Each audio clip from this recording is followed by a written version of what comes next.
कि यार क्या होता है आपका ए क्रॉस बी का सबसेट होता है।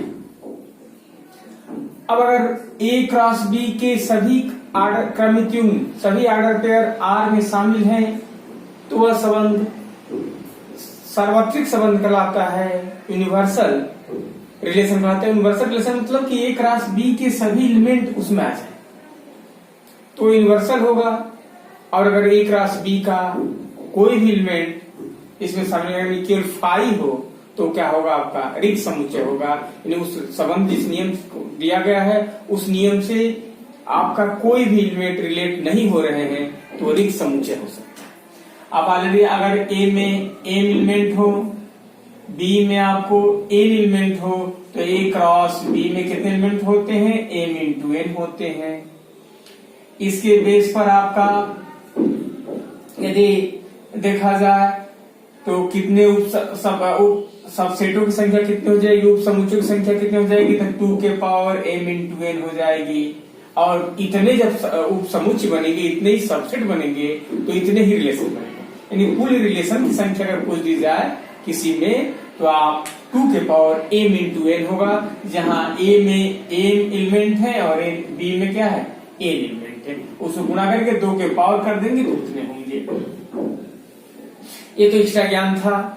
अब आपका इस संबंध का प्रांत क्या होता है, सह प्रांत क्या है और आपका डोमेन क्या है, सॉरी परिसर क्या है यानी परास क्या है। क्या कहते हैं, डोमेन, कोडोमेन और रेंज कहते हैं। तो देखिए आप पढ़ें कि यार क्या होता है, ए क्रॉस बी का सबसेट है यानी जिसमें क्रमिक युग्म ए बी टाइप के एलिमेंट रहते हैं। तो देखिए उस संबंध के सभी अवयवों से जो समुच्चय बनेगा यानी उस संबंध के सभी प्रथम अवयवों से जो समुच्चय तैयार होगा वही क्या कहता है, उसी को डोमेन कहते हैं। यानी संबंध के प्रथम अवयवों का समूह ही क्या कहलाता है, वो आपका डोमेन होगा। आर क्या है आपका, ए क्रॉस बी का सबसेट होता है। तो आर में जितने भी क्रमिक युग्म होंगे उनके प्रथम अवयवों का जो सेट प्राप्त होगा उसी को डोमेन या प्रांत कहते हैं। और जो द्वितीय अवयव का सेट प्राप्त होगा उसी को रेंज कहते हैं। तो जैसे सब मान लेते हैं, डिफाइन कैसे परिभाषित कैसे करेंगे, तो शॉर्ट में लिखते हैं dom R equal to x such that x belongs to A, x y belongs to are.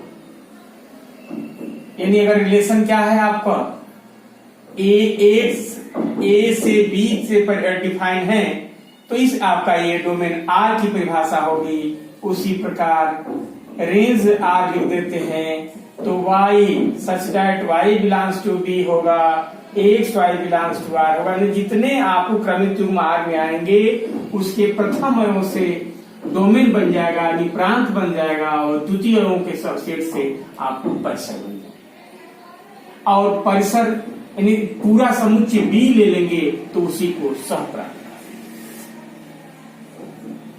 जैसे समझा जा कि दो सेट ए और बी है, ए में एक्स वाई जेड है, बी में आपका 1 2 3। जो रिलेशन लिखा गया आर वो लिखा है x comma 1, x comma 3, Y कामा 2 और जेड कामा 3। ऐसा करके आपको रिलेशन लिखा गया। तो जो डोमेन आर लिखेंगे वह हो जाएगा आपका एक्स वाई जेड। देखिए अब एक्स दो बार नहीं लिखेंगे, समुच्चय में कोई अवयव 2 बार नहीं लिखा जाता है। तो डोमेन आर हो जाएगा आपका एक्स वाई जेड हो जाएगा और रेंज आर क्या हो जाएगा आपका, तो 1 2 और 3 होगा। इसमें भी कोई रिपीट नहीं होगा तो ये आपको रेंज होगा। और कोडोमेन अगर निकालना होता तो कोडोमेन आपका तो बी ही सेट होता है, जिस सेट से तो बी क्या है आपका 1 2 3। तो ऐसे करके निकालेंगे।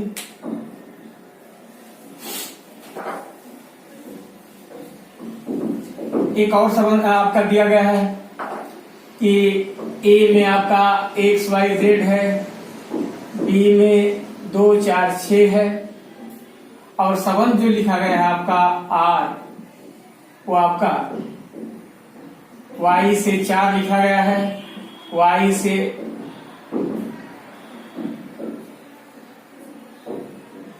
6 लिखा गया है, और तो ये संबंध दिया गया है। इसलिए इसका डोमेन क्या होगा आपका, तो इसका डोमेन निकालेंगे तो y होगा, क्योंकि y ही है प्रथम वर्ग। और अगर रेंज निकालेंगे तो क्या होगा 4 और 6 हो जाएगा। और अगर कोडोमेन निकालेंगे तो कोडोमेन निकालेंगे तो 2 4 6 होगा। ऐसे करके हमें उम्मीद है कि आप समझ गए कि डोमेन, रेंज और आपका परिसर कैसे निकालेंगे संबंध का। अब मेन संबंध जो हमें समझना है उसकी तरफ चल रहे हैं, जिसको बाइनरी संबंध कहते हैं, द्विधारी संबंध। क्या होता है द्विधारी संबंध, कि स्वयं का स्वयं में संबंध होता है, यानी आर क्या होता है ए क्रॉस ए का सबसेट होता है, या ऐसे हो अगर एन क्रॉस एन का हो और आपका जेड क्रॉस जेड का हो, स्वयं का स्वयं में अगर संबंध बनता है तो वैसे संबंध ही। इसीलिए उतनी पीछे भूमिका बनाकर के आपको 2 लेक्चरों में समझाने का प्रयास किए कि कैसे आपका वो द्विधारी संबंध, इसी को बताने के लिए पीछे उतनी भूमिका बनाए थे कि वास्तव में आर क्या है आपका, माने बाइनरी रिलेशन क्या होता है, द्विधारी संबंध क्या होता है, तो स्वयं का संबंध होता है। उसी सेट का उसी सेट पर अगर संबंध बनता है तो उसी को बाइनरी रिलेशन कहते हैं, द्विधारी संबंध कहते हैं। तो बाइनरी रिलेशन क्या है आपका, तो स्वयं का स्वयं संबंध है। अब ये बाइनरी रिलेशन 3 तरह के होते हैं। एक होता है आपका सममित संबंध, यानी साइमेट्रिक रिलेशन।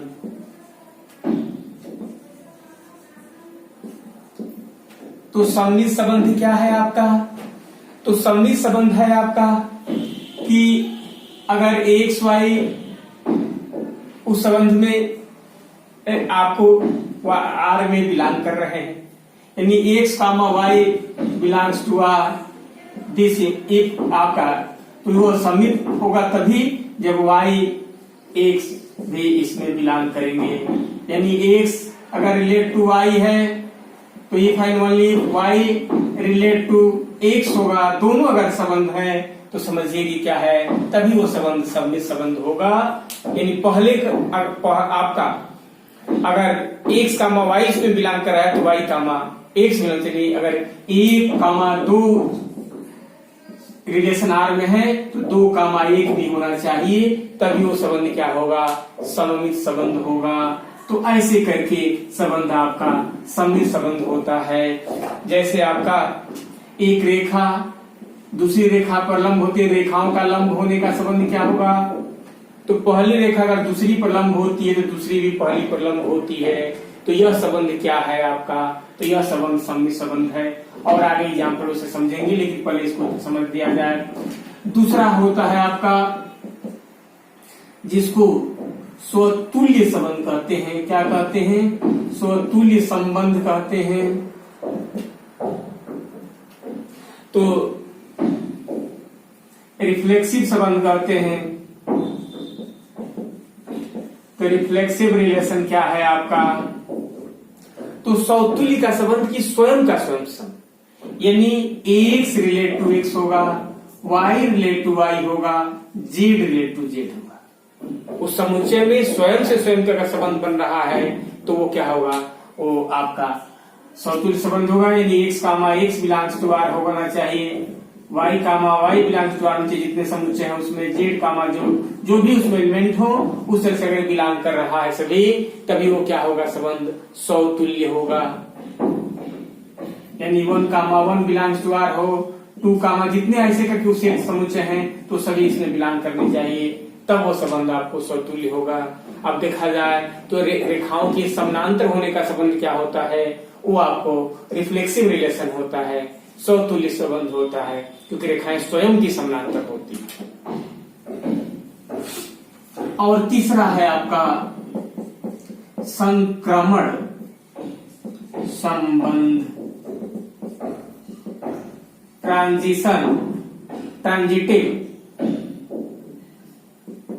ट्रांजिटिव रिलेशन क्या होगा आपका।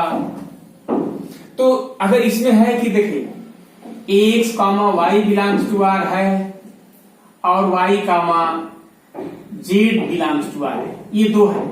दिस इंप्लाइज यदि x comma z belongs to R, यानी एक्स वाई आर में तो बिलोंग कर ही रहे, दूसरा ऑर्डर पेयर है वाई जेड भी बिलोंग कर रहे हैं, तो जब एक्स और जेड भी क्या होंगे, आर में बिलोंग करेंगे, तभी वो संबंध क्या होगा, संक्रमण संबंध होगा। यानी जैसे 1, 2 आर में बिलोंग कर रहे हैं, 2, 3 आर में बिलोंग कर रहे हैं, तो पहला और तीसरा यानी 1, 3 भी क्या होना चाहिए, आर में बिलोंग करनी चाहिए, तब वो संबंध क्या होगा, संक्रमण संबंध होता है।